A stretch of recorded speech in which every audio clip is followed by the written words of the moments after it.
All right, folks, I am going to go ahead and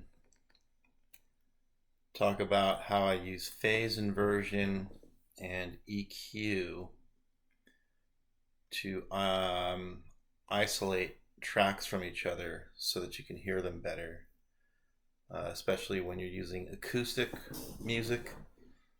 Acoustic tracks have a whole range of EQ bands in them, and there's a lot of overlap, and so your ear gets confused as to what it's listening to. But there's ways to use EQ and phase to sort of separate those things from each other.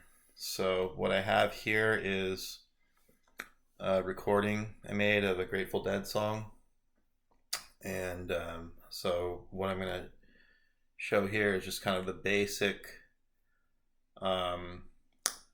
bass and strum together before I do much separation. So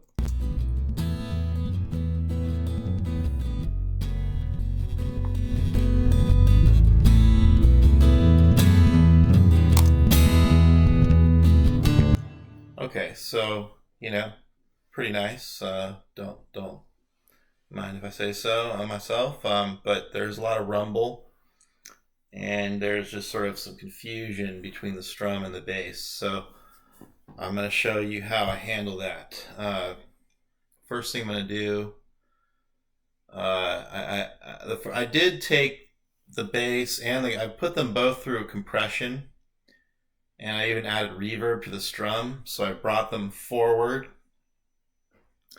There's more compression on the master track, but they're still rumbling around with each other. So first thing I'm going to do is work on the bass, okay?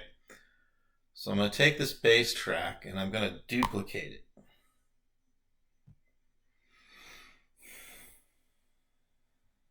Okay, now there's two of those.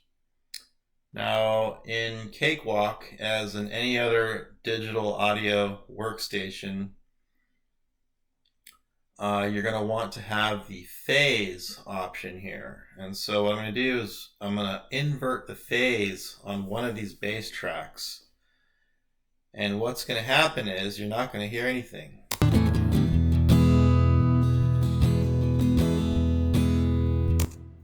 It's just the strum. And that's because these two bass tracks are canceling each other out. But what you can do now is add a EQ to one of the inverted tracks. And what happens now is when you put a spike into this EQ, you're only going to hear those bands of the track. And so it allows you to really almost surgically cut EQ bands out of this track, and that's going to allow us to really take the strum and the bass and separate them from each other. So I'm going to go ahead and show you how this works. This is my EQ up here in the corner.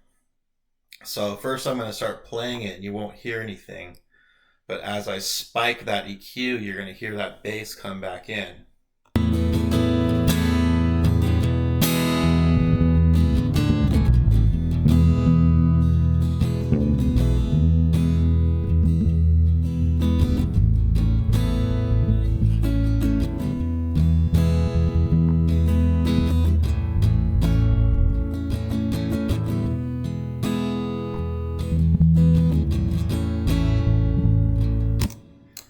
And now with EQ, you can experiment with the sharpness of the spike and the position of the spike and just how much volume you're going to add to the spike.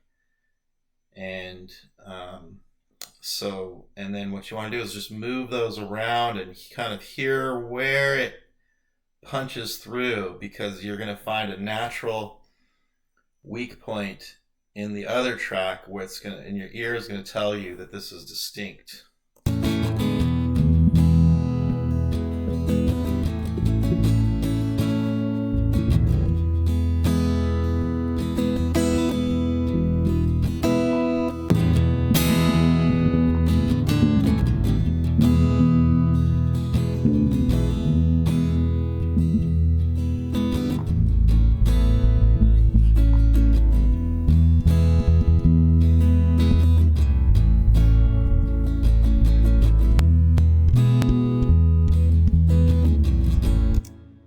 Okay, so that's got a little bit of a punch to it.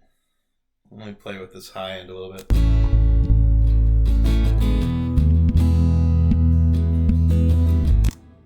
Okay.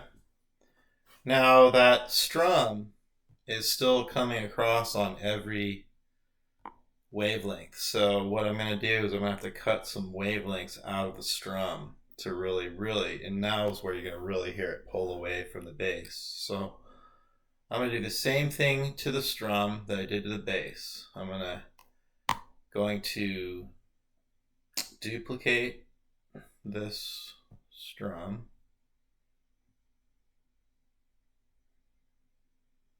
Okay. Now we've got inverted phase, so we're not going to hear any strum now.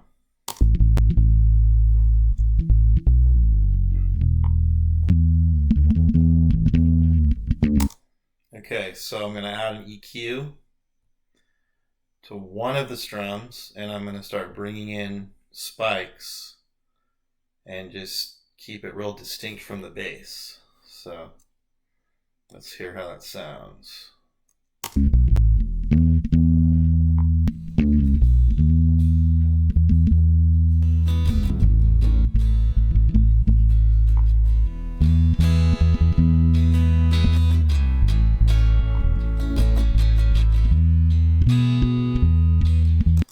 So now they're really distinct, but I really just did the high, mid highs on the strum, and I do want warmth, so I'm going to have to find a low band in the strum, but keep it very, very distinct from the bass. So let's play around with that.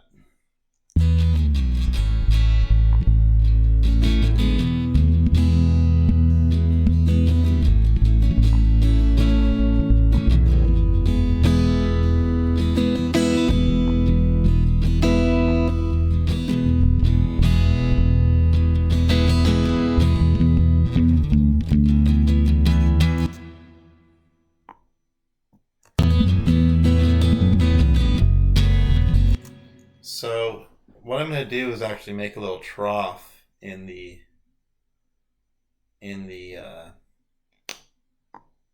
strum. So I'm going to move this around and see if it gives me a good effect.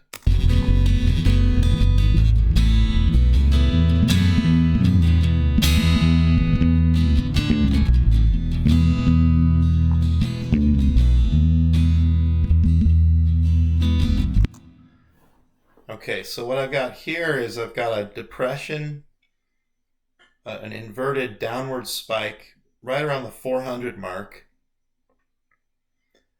And then if you go look at the bass, I've almost got a spike right there at the 250, 300. So the two are almost the inverse of each other.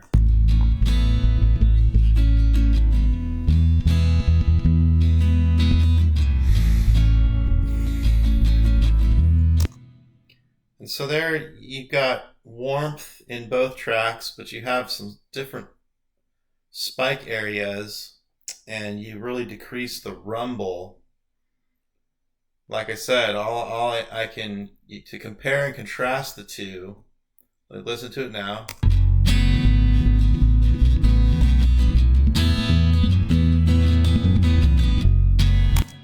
Okay, and then I'm just going to mute this track, mute that equalizer, do the same thing here, just to show you how the raw tracks sounded.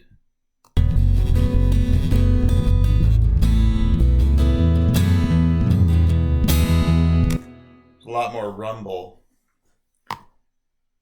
Bring that back, bring that back, bring this back, bring that back.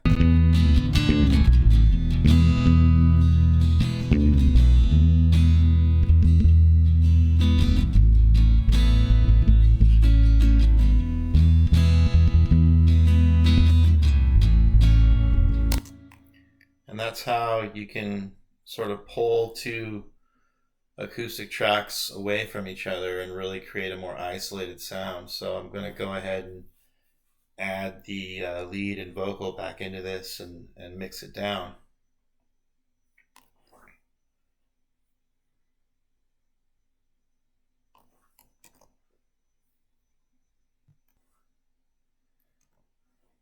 Tell now, let your words be yours, I'm done with mine. Bear you well now, let your life proceed by its own design. Nothing to tell now, let your words be yours, I'm done with mine. Bear you well now.